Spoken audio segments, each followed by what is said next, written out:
Let's move on. Hey, there's our friend Merlin Wendibo, who I believe I've sat across a Hammerhead deck from. Let's see what he has to say. As I recall, once upon a time, Spock explained why Vulcan abandoned emotion to become a logic-driven society, but I cannot remember the explanation.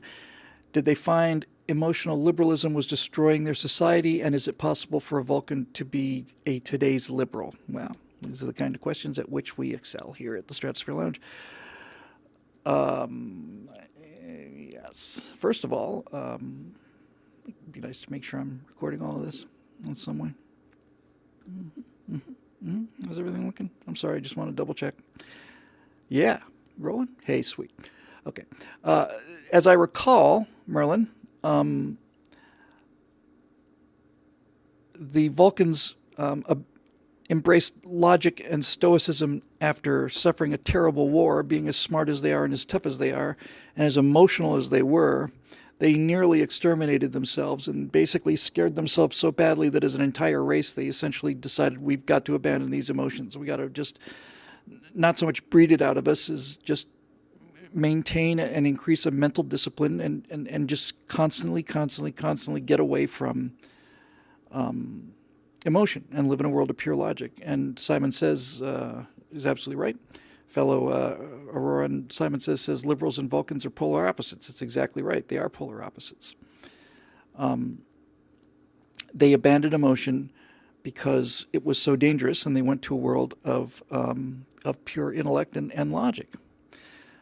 And at this point, I would like to repeat something that I've said probably twice before, something like that, but it's a very interesting point, and it's worth going over every year or two.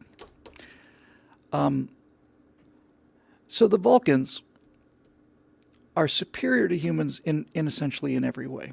They're stronger, they're much smarter. They're more disciplined, they're more under control. They're more everything. And there are analogies for Vulcans. The Vulcans in science fiction are exactly the same as the elves in fantasy. The elves are exactly the same. They're a race of people that live. Well, the elves live forever. The Vulcans live for hundreds of years. Their health is much better than humans. They're, by every measure, smarter, more educated, more elegant, more alert, more physically dangerous, more everything. They are superior to humans in every single way. And there's a third, even older analog to this, and that is angels. Angels are celestial beings. They commune with God. They fly through the universe at the speed of thought. They're immortal. They can't be killed. They have the ability to perform miracles. They never have to eat. They never grow old. They never get sick. They never die. They're superior to humans in every single way, like the elves and like the Vulcans. So the interesting part of this equation is, why is it then that the Federation is human? Why aren't humans just an outpost in a Vulcan Federation? The Vulcans are that far advanced over us in terms of, there goes a hardworking minion. We'll see you later there. Thanks, pal. We have a little coal pit in the back that we try to keep running just to make a few extra bucks. So the question is, if Vulcans are that superior, why ain't they running everything? And if elves are so superior, why is it that the world has become the province of man, of humans?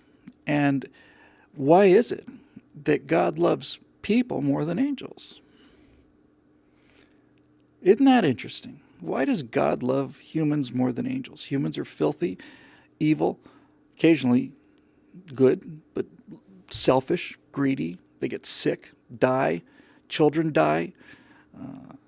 They're got all kinds of diseases, mental and physical, and yet God loves people, and he merely utilizes angels. What is that? What's that all about? I find that so interesting. In The Lord of the Rings, when you get into things like the Silmarillion, you learn things like that the Creator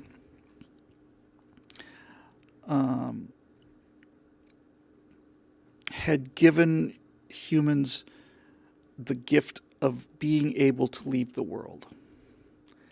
And nobody knew where they went when they died. The elves didn't know, and most of the other people didn't know. They didn't know, Iluvatar. Eru, a.k.a. Iluvatar. I love the Silmarillions. Fantastic story. But basically what the elves realized was that their creator made them, the elves, made them perfect. And first, the word elves is from Eldar, and Eldar means the firstborn. People of the stars. They were the first, and humans came much later. They're like a sick little brother that tags along in the world. So why all of the love for people? You think, oh, everybody. See, this is the thing that's so interesting to me. Everybody wants to be a Vulcan or an elf or an angel because of the tremendous power that they have and the unbelievable benefits that are so obvious. Never get sick, never get old, never die. Perfect knowledge and incredible discipline and all the rest of it. Why is it time and time again that humanity is the one that's favored? Well, needless to say, it's humans telling the story. So a better question is, what is it about us psychologically that automatically understands that perfection is not only not something that we can achieve, but it's not something we want? That's really, really interesting. The elves, who live forever unless they were slain in battle, and a few of them were, the elves had to live forever. They couldn't leave. And this is a staple of a lot of science fiction and some fantasy and so on, but it's a really interesting point. Could you get to the place where you're just tired of living? And I think the answer is absolutely. For me, probably 5 or 6 years old when I reached that point, pretty much learned everything I need to know. But what is it about that? Because if you read the Silmarillion, you realize that Tolkien has made it kind of a curse to be an elf, to have to stay here, until the sun goes out. It's actually a curse, and the reason that men take over from the elves and that humans, it's a human federation, not a Vulcan one, is because of the imperfections. It's because of death. When you have 1,000-year or a 10,000-year or an unlimited lifespan, you can kind of get to it tomorrow, and you can not only get to it tomorrow, you can wait until things are perfect to get to it. But if you've got, 70,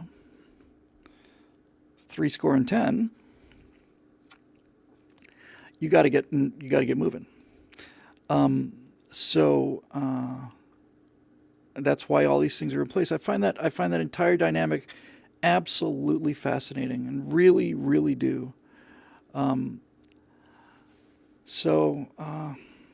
Yeah. And so the second part of the question is, did they find that emotional liberalism was destroying their society? No, they found that just savage warfare was destroying their society. Is it possible for a Vulcan to be today's liberal? A modern liberal is the cartoon image of everything that the Vulcans despise about humans. None of the courage, none of the guts, none of the craftiness, none of the compassion that people like Kirk have. They're just a bunch of emotional crying children, and they'd put them in they'd put them in the fire crater until they grew up, something like that. Anyway, how are we doing? Yeah, we'll go a little while.